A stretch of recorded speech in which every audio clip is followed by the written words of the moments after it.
Hi friends, నేను మీ సతీష్. ఉత్తరాఖండ్లోని దరాలి గ్రామం రాత్రికి రాత్రి బురదలో కూరుకుపోయింది. హర్షిల్ ప్రాంతంలో ప్రవహించే కీర్ గంగా గడియారాల నీటి మట్టం అకస్మాత్తుగా పెరిగి వరదగా పోటెత్తింది. ఆ వరద ప్రవాహం దారి పొడవున మట్టి పెళ్లను, కొండ చర్యల్లో మట్టి దెబ్బలను, చెట్టు చేమను కోతకి గురి చేస్తూ నేల కూలిన చెట్ల మొదళ్ల మధ్య ఉండే మట్టి అంతా కలిసి బురదగా ప్రవహించి జల ప్రళయం ఆ గ్రామాన్నే ముంచేసింది. గత మంగళవారం మధ్యాహ్నం 1:45 గంటల సమయంలో ఉత్తరాఖండ్లోని ఉత్తరకాశీలోని ధరావలి గ్రామాన్ని అకస్మాత్తుగా కొండ చర్యలు విరుగుపడుతూ ఉవ్వెత్తిన ఎగసపడే బురదతో కూడిన వరద ముంచెత్తేసింది. ఆ గుళ్ళు, గోపురాలు, ఇల్లు, షాపులు, భవనాలు ఎక్కడ ఉన్నాయో కూడా గుర్తుపట్టలేని స్థితిలోకి దరాలి గ్రామం వెళ్ళిపోయింది. మట్టి దెబ్బల్లో కూరుకుపోయింది.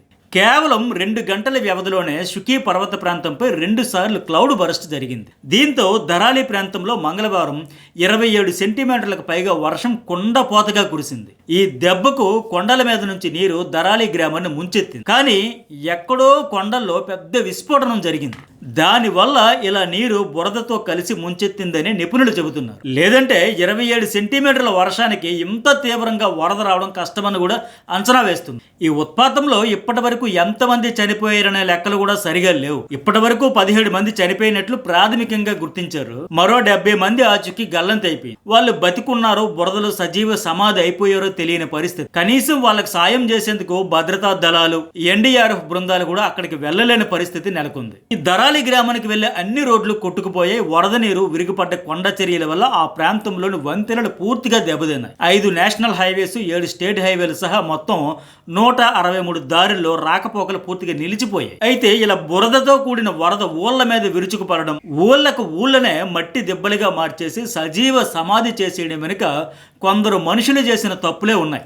అలకనంద నదీ తీరంలో ప్రకృతి ఒడిలో చాలా అందమైన ప్రాంతం ధరాలి గ్రామం. ప్రతి ఏటా దేశ విదేశాల నుంచి పెద్ద ఎత్తున తరలి వచ్చే ప్రకృతి ప్రేమికులు, టూరిస్టులు, యాత్రికులు ఈ ప్రాంతాన్ని స్వర్గధామంగా భావిస్తుంటారు. వాళ్ళ కోసం ఆ గ్రామంలో హోటళ్లు, ఇల్లు, గెస్ట్ హౌస్లు, ఆశ్రమాలు చాలా మంది యాత్రికులు స్టే చేసేందుకు ఏర్పాటు చేశారు. విపరీతంగా రెస్టారెంట్లు కట్టారు. ఆ నిర్మాణాల కోసం ఈ మధ్య కాలంలో పెద్ద పెద్ద చెట్లను విపరీతంగా కొట్టారు. దీంతో నేల పటుత్వం కోల్పోతుందని పర్యావరణవేత్తలు తీవ్ర ఆందోళన వ్యక్తం చేస్తూ ఇప్పటికే హెచ్చరికలు జారీ చేశారు కూడా. కొండలను నాశనం చేసి పెద్ద ఎత్తున కట్టడాలు నిర్మించడంతో పర్యావరణం పూర్తిగా దెబ్బతింటుందని, వాటి ప్రభావంతోనే ఫ్లాష్ ఫ్లడ్స్, క్లౌడ్ బస్టర్స్, గల్లీ ఎరోజన్స్ వంటివి సంభవించి తీవ్ర నష్టాన్ని మిగిల్చుతున్నాయని వాళ్ళు హెచ్చరించినట్టే, చెప్పినట్టే తాజాగా జరిగింది. దరాలి గ్రామంలో జరిగినట్టే ఇలాంటి విషాద దుర్ఘటనలు ప్రపంచవ్యాప్తంగా ఇప్పటికే అనేకం జరుగుతూనే ఉన్నాయి. మానవ తప్పిదాలే ఇందుకు కారణం.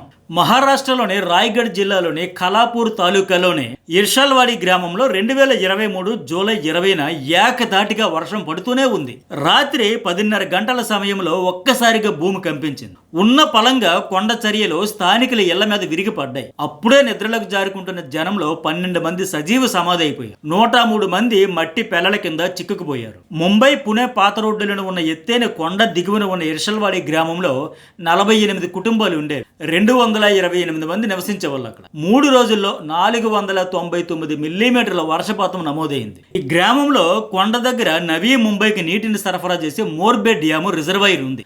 ఆ నిర్మాణంలో భాగంగా వేల చెట్లు నరికివేతకు గురయ్యాయి. దాని ప్రభావమే వర్షానికి నేల కోతకు గురయ్యింది. కొండ చర్యలు విరిగిపడ్డాయి. ప్రజల ప్రాణాలను మట్టి పెళ్లలో తమలో కలిపేసుకున్నాయి. కొండ కూడా పడిపోతుందని తాము ఎప్పుడు అస్సలు ఊహించలేదని ప్రాణాలతో బయటపడ్డ బాధితులు లబోదిబోమన్నారు. 2004 సునామీ తర్వాత భారతదేశాన్ని తాకిన అతి పెద్ద ప్రకృతి వైపరీత్యం జూన్ 2013లో సంభవించింది. వినాశకరమైన వరదలతో చార్ధామ్ కొండ చర్యలు విరిగిపడ్డాయి. మన దేశ చరిత్రలోనే అతి పెద్ద ప్రళయం ఇది. ఇందులో 6,000 మంది ప్రాణాలు కోల్పోయారు. వేలాది మంది గాయపడ్డారు. కోట్లలో ఆస్తి నష్టం జరిగింది. చార్ధామ్ ఎగువ ప్రాంతంలో భారీగా వర్షాలు కురవడంతో ఒక్కసారిగా కొండ చర్యలు విరిగిపడ్డాయి. 2013 జూన్ నెలలో కేవలం 2 రోజుల్లో రికార్డు స్థాయిలో వర్షం కురిసింది. 385 మిల్లీమీటర్ల వర్షపాతం అంటే మామూలు విషయం కాదు. ఒక పెద్ద మెట్రోపాలిటన్ సిటీలో వర్షాకాలం అంతా కురిసిన వాన కంటే అనేక రెట్లు ఎక్కువ. ఉత్తరాఖండ్ రుద్రప్రయాగ్ జిల్లాలోని పర్వతలోయల్లో కేదార్నాథ్ పుణ్యక్షేత్రం ఉంది కదా, ఆ ప్రాంతంలో మందాకిని, సరస్వతి, అలకనంద నదులు పక్కన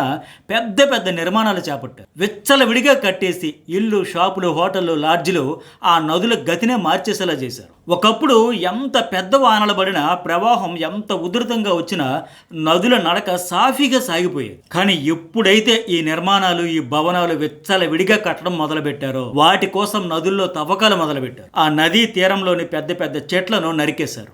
పర్యావరణానికి నిలువున పాతరేశారు. ఈ నిర్మాణాల వల్ల వచ్చే చెత్త చెదారం అంతా కూడా ఆ నదుల్లో విచ్చలవిడిగా జల్లేశారు. ఆ చెత్త చెదారం అంతా అడ్డుపడడంతో పెద్ద ఎత్తున ఆ నదులు పొంగి పొర్లుతున్నాయి. అడ్డుగోలు అనుమతులతో సాగించిన ఈ ప్రకృతి విధ్వంసానికి భారీ మూల్యమే చార్ధామ్ వరదలు మిగిల్చిన అంతులేని విషాదం. జనాభా పెరుగుదల కూడా ఈ వరదలకు కారణమే. 2001లో ఉత్తరాఖండ్ రాష్ట్రంలో చదరపు కిలోమీటర్లకు సగటున జనసాంద్రత 84.89.